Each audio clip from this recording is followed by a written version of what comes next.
menurut saya arogansi dia itu juga karena udah nggak ada majelis syuro ya, yang dia bubarkan sendiri. Istilahnya tuh MPR-nya lah gitu kan, harusnya itu yang bisa mengontrol dia gitu. Ini tidak ada, jadi memang sudah otoriter gitu. Tidak ada yang mengontrol sampai dia mau mengeluarkan peraturan atau sikap apapun ya sudah. Itu harus diikuti sama semua jamaahnya. Begitu. Dan banyak yang tidak bisa berbuat apa-apa kalau misalnya kita protes misalnya di grup dulu ya, grup wali santri. Tidak bisa menjawab, mereka hanya cuma diam gitu. Walaupun mereka sendiri juga berkeluh kesah, berkeberatan dengan misalnya program sejadah yang 1.500.000 per orang gitu ya. Itu mereka hanya diam gitu. Dan sekarang juga saat mereka dimintai uang cash begitu, juga mereka hanya diam saja?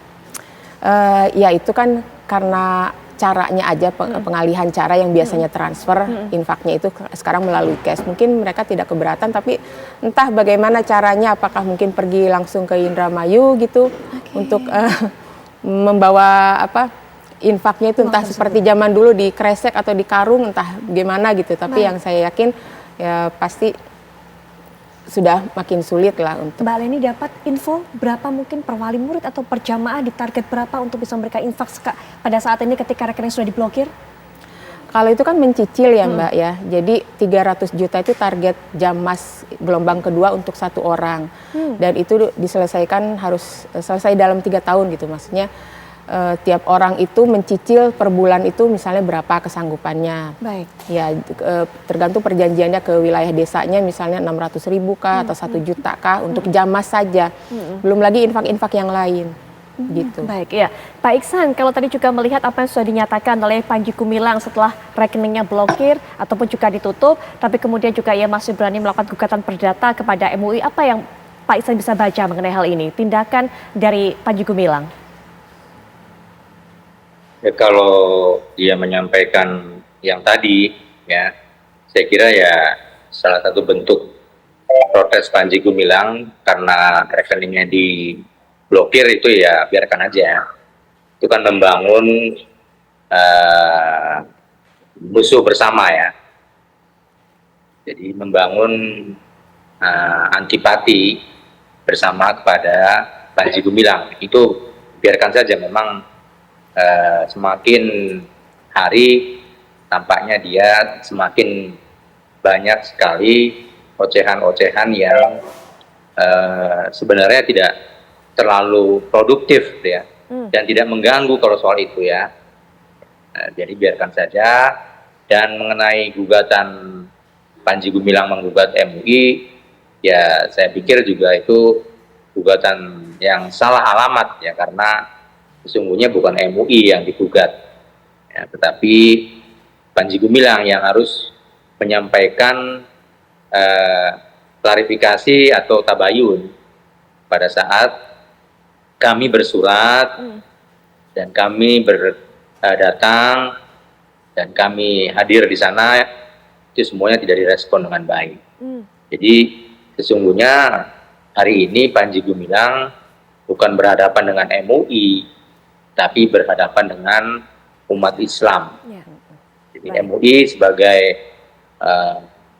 alamat dari umat Islam, wadah dari berkumpulnya para ulama, para zuama, para cendekiawan Muslim, ya tentu tidak layak, tidak pantas kalau MUI digugat. Dan selama ini tidak pernah Majelis Ulama Indonesia itu digugat dengan hal-hal yang akibat perilaku seseorang, karena memang kami Majelis Ulama Indonesia tidak pernah menghukumi orang, tetapi menghukumi suatu perbuatan siapapun orangnya.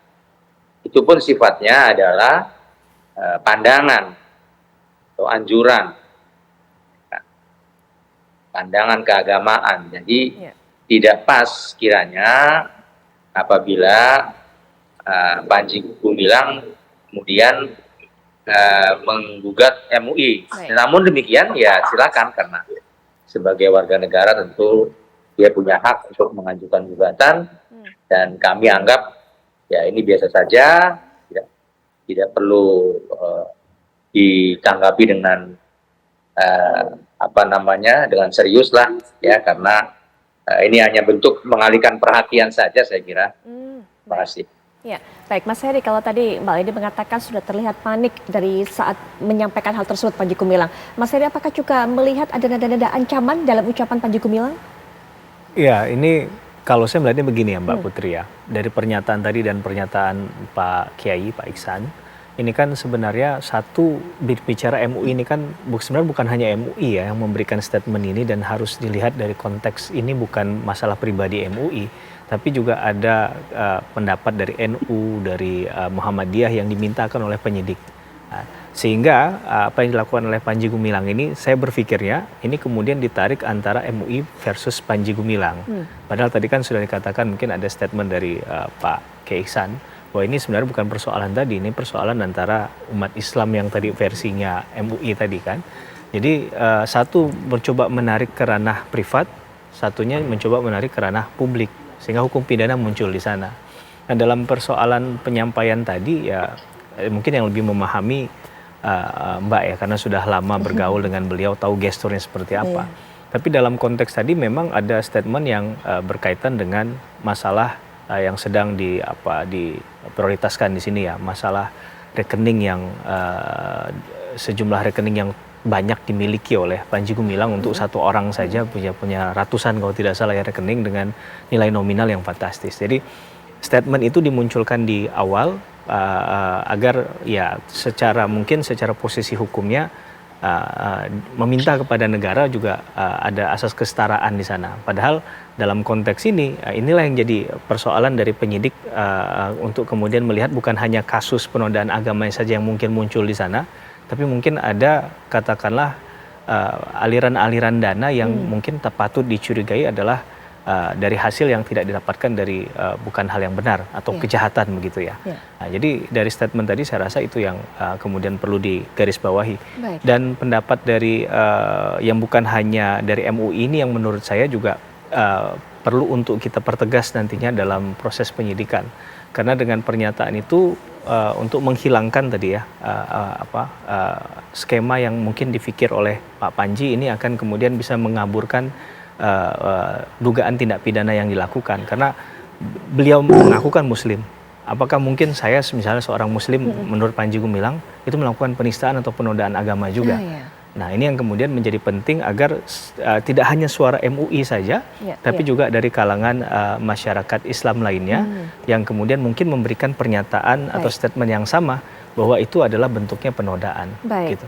Ya, Pak Iksan, mungkin terakhir Pak Iksan, ketika kemudian fatwa ini sudah disampaikan kepada Pak Reskrim sesuai dengan keterangan Pak Iksan tadi, apakah kemudian akan diberikan juga dibacakan kepada publik? Ya, saya kira itu menjadi haknya Mabes Polri ya untuk dibacakan atau tidak, disampaikan atau tidak. Yang jelas secara prosedur fatwa karena diminta ya tentu akan disampaikan kepada pihak pemohon. Kira itu. Baik, Pak Iksan, terima kasih sudah meluangkan waktunya untuk memberikan keterangan ini kepada kami. Kami akan terus tunggu bagaimana tindak lanjut dari kasus ini. Selamat malam, wassalamualaikum warahmatullahi wabarakatuh. Mas Heri juga terima kasih, Mbak Leni juga terima kasih sudah berbagi cerita dengan kami.